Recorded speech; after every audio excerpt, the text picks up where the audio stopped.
Eigentlich wollte ich dieses Video der Anfang vom Ende von La Marzocco nennen. Schön reißerisch. Hätte bestimmt Klicks gebracht. Aber dafür respektiere ich die Marke viel zu sehr. Die Leute, die da arbeiten und auch was sie für die Kaffee-Community geleistet haben. Deshalb will ich in diesem Video vor allem erklären, was mir Sorgen macht. Denn das hier, das ist die DeLonghi Linea Classic. Ja, richtig gehört. DeLonghi Linea Classic. Lasst es euch auf der Zunge zergehen. Und das hier, ja, das ist auch die Linea Mini von La Marzocco, die Kultmaschine, die wir alle lieben.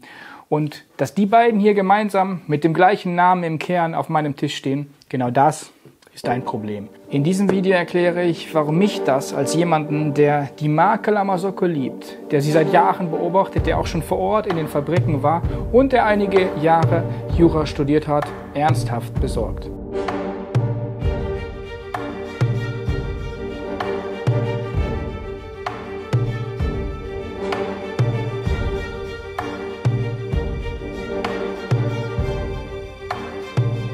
Im Dezember 2023 hat DeLonghi die Mehrheitsbeteiligung an La Marzocco übernommen. Keine Fusion, sondern eine strategische Beteiligung mit 61%.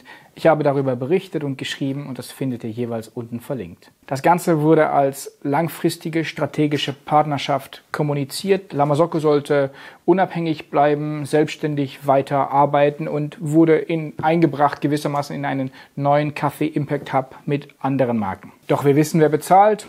Bestimmt. Wer kontrolliert, gestaltet und dann kann vieles in einer Pressemitteilung stehen. Die Frage ist natürlich am Ende, was zeigt sich dann auch in den Produkten und was wird in den kommenden Jahren präsentiert und was äußert sich dann tatsächlich auch in der jeweiligen Arbeit von diesen beiden Marken. Und daraus wurde kaum ein Jahr später, 2023 im Dezember übernommen, 2025 im Frühjahr präsentiert, eine Espressomaschine mit dem Namen Linea Classic. Nicht produziert in Florenz, nicht von La Marzocco produziert, sondern in den Werken von DeLonghi. Kapitel 2. Linea als Marke. Bedeutungsvoll, geschützt und aufgeladen. Linea ist nicht einfach eine Espressomaschine und erst recht nicht einfach ein Produktname. Linea steht für einen Mythos. Seit Anfang der 90er Jahre gibt es die La Marzocco Linea Classic. Sie steht weltweit in Cafés und viele von uns, die heute in der Gastronomie arbeiten oder die heute Barista sind, haben auf die Linea Classic das Espresso machen gelernt. Ich selbst und unser Team, wir haben auf der Maschine zahlreiche Schulungen gegeben. Besonders bedeutungsvoll und auch bekannt wurde die Maschine tatsächlich durch ihre Präsenz in vielen Starbucks bis in die 2005er Jahre. Als dann Starbucks immer mehr auf Kaffeevollautomaten umschwenkte, da waren plötzlich viele Linea Classics relativ günstig verfügbar und kleine Cafés, Röstereien haben die Maschinen gebraucht übernommen, was massiv zur Popularität und zum Kult der Marke beitrug. 2015 dann startete La Marzocco mit der Linea Mini für zu Hause als Heim-Espresso-Maschine mit Dual-Boiler, bewährte La Marzocco-Qualität, absolut Top-Dual-Boiler und doch preislich zugänglicher als eine GS3 und ästhetisch eben auch im Linea-Stil, was für viele zu Hause eine Nummer eleganter war als die dicke, klobige GS3, die natürlich auch ihre eigenen Qualitäten hat. Markenrechtlich ist der Name Linea weltweit geschützt. In der Schweiz, der EU, den USA, der WIPO. Eigentümer La Marzocco. Die Marke ist registriert für Espressomaschinen. Kapitel 3. Die DeLonghi Linea Classic. Eine ganz andere Maschine.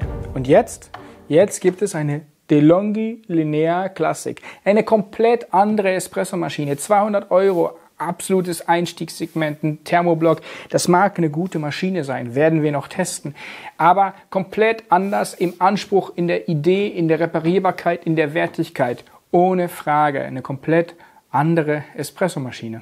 Die La Marzocco Linea Mini dagegen, das ist eine Industrieikone mit Edelstahlkessel, mit Dual-Boiler, mit PID-Steuerung, mit Temperaturkonstanz, mit Reparaturbarkeit bis anno dazumal. Die ist gemacht, um zu überdauern. Die steht nicht umsonst in einigen Cafés und natürlich bei vielen ambitionierten Homebaristas. Das ist Handwerk, das ist einfach eine grandiose Maschine. Demgegenüber die DeLonghi Linea Classic, eine absolute Einstiegsmaschine, eben mit Thermoblock, dadurch relativ schnell einsetzbar, relativ einfach zu bedienen. Die Maschine will euch ermöglichen, einfach den ersten Espresso zu machen und in die Welt des Espresso-Machens einzusteigen. Und genau hier liegt das Problem, denn sie haben den glichen Namen. Ja, Hier steht vorne dran noch DeLonghi, hier steht vorne dran Lama Socco, hier steht hinten dran noch Mini und hier steht hinten dran noch Classic. Wobei Classic genau der Name ist, den Lama Socco für seine Gastrolinie seit 1990 für Espressomaschinen verwendet. Und genau das ist das Problem. Sie stehen für komplett unterschiedliche Maschinen, für komplett unterschiedliche Zielgruppen und das bringt das Markenkonstrukt ins Wanken. Denn was passiert, wenn ein Name gleichzeitig für zwei unterschiedliche Qualitäten steht? Auf der einen Seite für florentinische Handwerkskunst und auf der anderen Seite für thermoblockgesteuerte Küchenkompaktheit. Dann verliert er seine Unterscheidungskraft. Ich stelle die Frage ganz direkt. Wenn ich heute als junger Kaffeeliebhaber eine DeLonghi Linea Classic kaufe, werde ich dann später noch wissen, dass die Linea Classic eigentlich eine ganz andere Espressomaschine war? Oder verschwimmt das irgendwann? Und wenn das verschwimmt, was wird dann aus dem Mythos der Marke und der echten Linea Classic oder Mini? Kapitel 4. Markenverwässerung. Ein reales Risiko. In der Markenwelt und in der Juristerei, da spricht man von Verwässerung. Wenn der Kern einer Marke verloren geht, weil diese für unterschiedliche Qualitäten, für unterschiedliche Produkte, für unterschiedliche Zielgruppen verwendet wird. Und ich glaube, genau das passiert jetzt gerade hier eine Marke, die jahrzehntelang für das Beste im Espressomaschinenbau stand. Die wird plötzlich zu einer Marke, die Maschinen im Einstiegssegment produziert. Auf den ersten Blick mag das wie ein smarter Move wirken, denn vielleicht steckt da ja ein bisschen Lama Socco in der neuen Maschine. Wir mögen es hoffen, wir wollen es hoffen. Ich glaube, langfristig aber könnte das fatale Folgen haben. Wenn der Inhalt und die Qualität nicht mehr einer Marke entspricht, ja, dann leidet die Marke und dann leidet vielleicht auch der Kult. Und vielleicht fragt sich sogar jetzt schon der eine oder andere von euch, die ihr eine Lama Socco Linea Mini gekauft habt für 5.000 €, was soll denn das? Warum gibt es denn jetzt eine DeLonghi Einstiegsmaschine mit dem Kultnamen meiner Linea? Und ich sehe bildlich vor mir den Dialog, wie ich jemandem erzähle, dass ich mir jetzt eine Lama Socco Linea Mini gekauft habe und er oder sie dann antwortet, die gibt es jetzt eben auch von DeLonghi. Kapitel 5.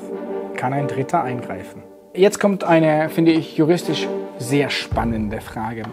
Was wäre, wenn ein drittes Unternehmen sich an der ganzen Situation stört? Sagen wir mal Sage, Breville oder Gastrobrac. Sie könnten sagen, Moment mal, jetzt wird hier der Name einer Premium-Marke verwendet, um ein Produkt im Einstiegssegment aufzuhübschen. Das ist doch irreführend. Könnten Sie dagegen klagen? Markenrechtlich ziemlich sicher nicht, denn Sie sind ja kein Rechteinhaber. Aber vielleicht über Wettbewerbsrecht. Dann wäre das Thema unlautere Herkunftstäuschung oder auch Ausnutzung von Ruf. Viel wahrscheinlicher ist aber ein anderer Fall, nämlich, dass ein Dritter sagt, hey, ich melde einfach eine eigene Marke mit dem Namen Linea an. Und sagt, ja gut, der Begriff, der ist doch mittlerweile generisch, gehört keinem mehr richtig exklusiv, ist auch nicht mehr richtig ausgefüllt, ist nicht mehr klar in seiner Markenidentität, dann ist die Marke tatsächlich in Gefahr. Kapitel 6. Nutzung in einem Konzern.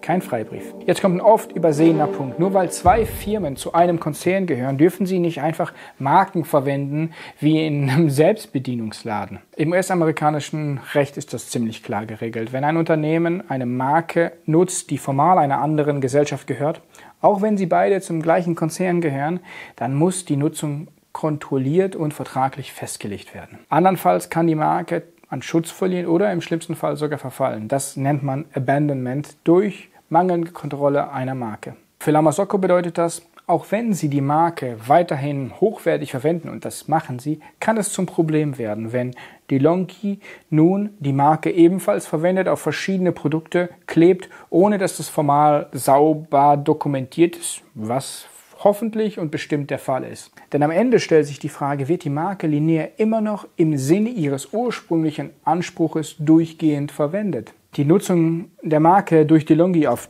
diesen Thermoblock-Maschinen könnte bereits als unkontrollierte Nutzung gesehen werden oder gelten. Und das wäre juristisch super heikel. Denn selbst wenn Lama Socco weiterhin hochwertige Espressomaschinen baut, könnten natürlich Wettbewerber sagen, aber der Name ist doch jetzt verwässert und wird für unterschiedliche Qualitätsstufen genutzt und das Ganze unternehmensübergreifend, gruppenübergreifend und zwar ohne jegliche Markenkohärenz. Es klingt alles ein bisschen technisch und kompliziert, aber im Kern ist die Frage eigentlich, wer wacht darüber, dass eine starke Marke intern konsistent, strategisch und qualifiziert verwendet wird? Denn wenn nicht, dann kann sie ihren symbolischen und rechtlichen Wert verlieren. Und das ist nicht nur ein Risiko für La Marzocco, das ist ein Risiko für die Identität der gesamten Marke. Kapitel 7. Markenarchitektur und strategische Kurzsichtigkeit. In manchen anderen Fällen sieht man, erfolgreiche Konzerne lassen starke Marken eigenständig. Sie wissen, dass eine starke Marke nicht nur ein Name ist, sondern eine Erzählung, eine Geschichte, eine Community. Ich frage mich wirklich, warum geht DeLonghi hier diesen Weg? Warum greift man nicht auf einen anderen Begriff zurück? Warum bildet man nicht eine neue Submarke? Warum konzentriert man sich nicht auf die eigenen Stärken? Davon gibt es genügend. Vielleicht ist das Ganze ein Experiment. Vielleicht ist es aber auch kalkuliert.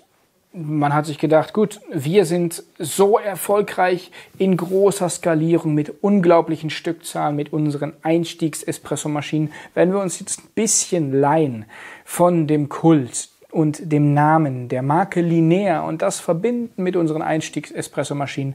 Ja, vielleicht geht dann noch mal was. Vielleicht können wir dann noch mehr rausholen. Vielleicht gelingt es uns, dieses Einstiegssegment noch mehr auch mit Qualität in Verbindung zu bringen. Vielleicht. In jedem Fall ein super riskanter, mutiger Schritt. Vielleicht soll Linea einfach zu einer Art Dachmarke werden. Vielleicht soll es Lineas in verschiedenen Segmenten in diesem ganzen Firmenmarken-Architekturkonstrukt DeLonghi geben. Das Problem, welches ich sehe, ist, dass Markenarchitektur, das ist nicht eine rein wirtschaftliche Frage. Es geht um eine semantische Klarheit, um eine Identität. Und wenn plötzlich ein Begriff wie Linea Classic sowohl für eine 200 € Espressomaschine, einen Thermoblock hierher reichen soll und auf der anderen Seite für eine 5000 plus Siebträger Espressomaschine, dann verwischt diese Klarheit. Und das Resultat ist eine Erosion von Wahrnehmung, eine Abschwächung der Differenzierung und mittelfristig oder langfristig Vertrauensverlust. Denn Marken sind Versprechen und wenn dasselbe Versprechen auf verschiedenen Maschinen mit unterschiedlichen Qualitäten steht, dann führt es am Ende zu dem Verlust von Vertrauen in genau diese Marke bzw. dieses Versprechen. Und das kann eigentlich im Interesse von niemandem sein, aber ich fürchte und deshalb habe ich lange über den Titel nachgedacht, dieser Schritt, diese Entscheidung ist ein erster Schritt in Richtung Erosion einer Marke, nämlich Linea. Kapitel 8. Was La Marzocco jetzt tun müsste. La Marzocco hat sich zu dieser ganzen Sache bisher öffentlich nicht geäußert. Vielleicht aus Konzernloyalität, vielleicht weil sie keine Kontrolle mehr haben. Aber aus meiner Sicht wäre es hier nun höchste Zeit, Klarheit zu schaffen. Denn die Identität einer Marke wie La Marzocco, die basiert auf Vertrauen, auf Differenzierung und auch auf Integrität. Und wenn genau diese Integrität durch die Verwendung des Namens Linea auf deutlich einfacheren Produkten von Dritten, auch wenn es konzernintern ist, passiert oder ins Wanken gerät, dann muss man handeln. Ich wünsche mir jedenfalls, dass sich La Marzocco hier klar und deutlich äußert. Wofür steht der Name Linea? Welche Produkte dürfen ihn tragen? Wo ist die Grenze zwischen Hommage und Aushöhlung? Ja, und ich bin absolut der Meinung, dass La Marzocco hier versuchen muss, konzerninterne Grenzen zu setzen, denn Linea, das ist nicht irgendein Asset, was du zur Reichweiten- und Salessteigerung irgendwie auf alles draufkleben kannst, was italienisch klingt und Espresso macht. Kapitel 9, Schlusswort. Ich schätze La Marzocco, die Maschine, die Menschen. Ich kenne einige seit 12, 13 Jahren, die haben meine ersten Barista-Meisterschaften juriert auf einer La Marzocco Espresso-Maschine. Wir hatten selbst eine GB5, eine Strada, wir haben heute eine Linea Classic Gastromaschine, wir haben 2 GS3s, eine Linea Micra, eine Linea Mini. Weil wir die Maschine schätzen, die Menschen schätzen, weil die Maschine Kult ist, weil die Maschine super ist und weil sie aber auch was ausstrahlt, immer ausgestrahlt hat und ich will nicht, dass das verschwindet, ich will nicht, dass das in der Bedeutungslosigkeit verschwindet und ich will nicht, dass die Marke ausgehöhlt wird, sondern ich will, dass sie da weiter für die Community das ist, was sie ist. Ich will nicht, dass sie verschwindet. Deswegen dieses klare Video, weil es eine Linea Classic heute gibt von DeLonghi. Und wenn Da wir nicht umlenken, dann könnte das der Anfang vom Ende von Lama Soko sein.